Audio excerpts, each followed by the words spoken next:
Perkenalkan, nama saya Lavier Christian Pranginangin, NIM 180301094. Di sini saya akan mereview tentang jurnal pengelolaan lahan pasang surut.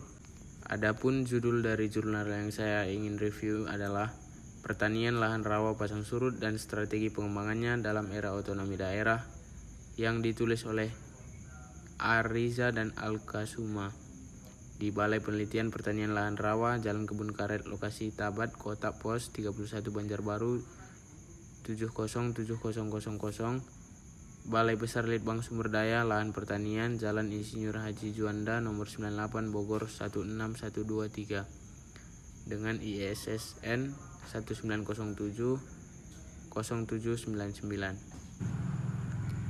Pertanian lahan rawa pasang surut dan strategi pengembangannya dalam era otonomi daerah.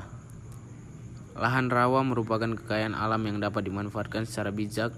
Lahan rawa dapat menjadi sumber pertumbuhan yang mendorong laju pembangunan perekonomian dan memakmurkan rakyat. Sebelum itu, ada baiknya kita mengenal karakteristik lahan pasang surut. Lahan rawa pasang surut terletak pada topografi datar sehingga sering terluapi dan tergenang air secara periodik berdasarkan jangkauan pasang surut airnya. Membagi lahan rawa pasang surut menjadi dua zona, yaitu pasang surut payau atau salin dan zona pasang surut air tawar. Kedua zona tersebut mempunyai ciri dan sifat yang berbeda, sehingga dalam upaya pemanfaatannya perlu dihubungkan antara aspek lahan dengan aspek air yang mengandung ciri-ciri yang lebih khas. Tipologi lahan yang terdapat pada zona pasangan surut air payau yaitu tipologi lahan salin, mempunyai ciri unsur Na tukar yang cukup tinggi melebihi 8 Me per 100 gram tanah. Tipologi lahan yang terdapat pada zona pasang surut air tawar lebih banyak yang dibanding dengan yang terdapat pada zona air payau atau salin, yang diantaranya ditemukan 1. Lahan sulfat masam aktual SMA. 2. Lahan sulfat masam potensial atau SMP. 3. Lahan sulfat masam bergambut atau SMPG. 4. Lahan potensial atau P. 5. Sedang. 6. Lahan gambut dalam. 7.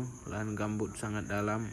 Adapun beberapa cara untuk mengelola lahan rawa pasang surut diantaranya adalah pembenahan dan peningkatan fungsi jaringan tata air.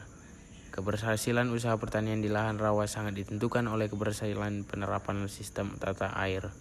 Walaupun saluran-saluran air telah dibangun, tetapi tanpa diikuti dengan pengelolaan yang baik, saluran tersebut tidak akan efektif. Yang kedua adalah meningkatkan kemampuan dan keberdayaan masyarakat, yaitu diantaranya diharapkan masyarakat dapat memahami karakter lahan, keterampilan dan permodalan pada umumnya, sehingga perlu ditingkatkan penyuluhan dan percontohan.